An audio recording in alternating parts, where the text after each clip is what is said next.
The text came at 11:42 p.m. Your basement, now. Your son, no name, no explanation, just those words. I didn't think, I just drove. My mind was already ahead of me, running down the stairs, searching, hearing his voice. When I burst through the front door, she was there, my wife. Her eyes swollen, her hands trembling. Her brother stood beside her, pale, blocking the basement door like it was a vault. "Don't," she said. "Please don't go down there. You can't handle it." Her brother didn't speak. His jaw was tight, his shoulders squared like he'd rehearsed this moment. Then she said something that hollowed me out. "They forced us to participate. Please just call the police instead." My hands moved before my thoughts did. I shoved them both aside, kicked open the door, and flicked the light switch. For a heartbeat there was only silence. Then I saw movement, and my world tilted. He was sitting on the floor, my son, his arms around his knees, duct tape marks on his wrists, eyes wide, pupils blown. When the light hit him, he flinched. "Daddy," he whispered, "you came." I froze. Not from fear, from disbelief. My wife stood behind me now, her sobs sharp against the quiet. "It wasn't supposed to happen like this," she said. "They said it was just to scare you." I turned toward her, slow. "Who?" No answer. Just the sound of my son breathing, shallow and fast. That night I didn't yell, didn't demand anything. I carried him upstairs, washed his face, wrapped him in a blanket. When I came back down, the basement light was still on. My wife was sitting on the stairs, head in her hands. I watched her for a long time. Something inside me started to fracture. Not loud, not dramatic. Quiet, methodical, like glass cracking beneath steady pressure. I didn't sleep. Instead, I started tracing the outlines of a story that didn't make sense. The text, the fear in her eyes, the way her brother wouldn't meet my gaze. The next day I pretended to leave for work. I parked 2 streets over and watched the house. At noon he arrived, her brother, carrying a duffel bag. He didn't knock, he used a key. When he left, I followed. He went to a motel on Route 8, checked in under a name that wasn't his. Inside, through the curtains, I saw her, my wife. She kissed him like someone who'd been doing it for a long time. That was the moment I stopped being surprised. Later that night, I went into the basement, looked for anything, signs of what had been done, who'd been here. I found a camera tripod behind the water heater. No camera, just the mount.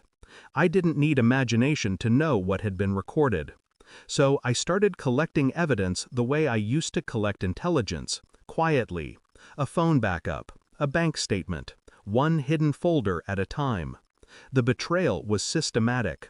Monthly transfers, deleted photos, trips disguised as family visits. Every discovery felt surgical. I wasn't angry anymore. I was studying her and planning. The truth came in the form of a video file. The motel's manager owed me a favor. One camera caught them leaving a room together. She laughed, head on his shoulder. He held the same duffel bag I'd seen before. Inside it, I knew, were the props, the ropes, the tape, the mask, the game they played in my basement. That night she came home late. I waited in the kitchen. The laptop was open, paused on the video. When she saw it, she froze. Then slowly her body gave out, like the strength had been sucked out of her bones. "Please," she whispered, "it wasn't real. He said it was just—" "A test?" I asked. Her lips parted. No sound came out. I didn't move, didn't yell. I just watched her crumble under the weight of her own reflection on the screen. The thing about truth, it doesn't need volume. It just needs silence long enough for guilt to echo. In the morning, I called her brother, told him I needed to talk. He showed up fast, anxious. When he entered, I slid the same laptop toward him, pressed play. He didn't last 10 seconds before turning pale. Then I told him what I'd already done. The files had been sent, to his wife, to her parents, to the local police. Everything labeled, time-stamped. He stared at me, shaking. "You don't understand." "I understand perfectly," I said. "You just never thought I would." No shouting, no threats, just a calm dismantling of their secret. By the time he left, she was sitting on the floor, hands over her face, whispering to herself. I packed my son's bag. He didn't ask questions. Children know when truth finally fills a house. It makes the air unbreathable. We drove out before sunrise. He slept in the back seat, clutching his toy soldier. The road stretched like a scar across the dark. Somewhere behind us, the house was still lit. I didn't feel relief, not peace either, just the clarity that comes after too much noise, the kind that feels like silence finally winning.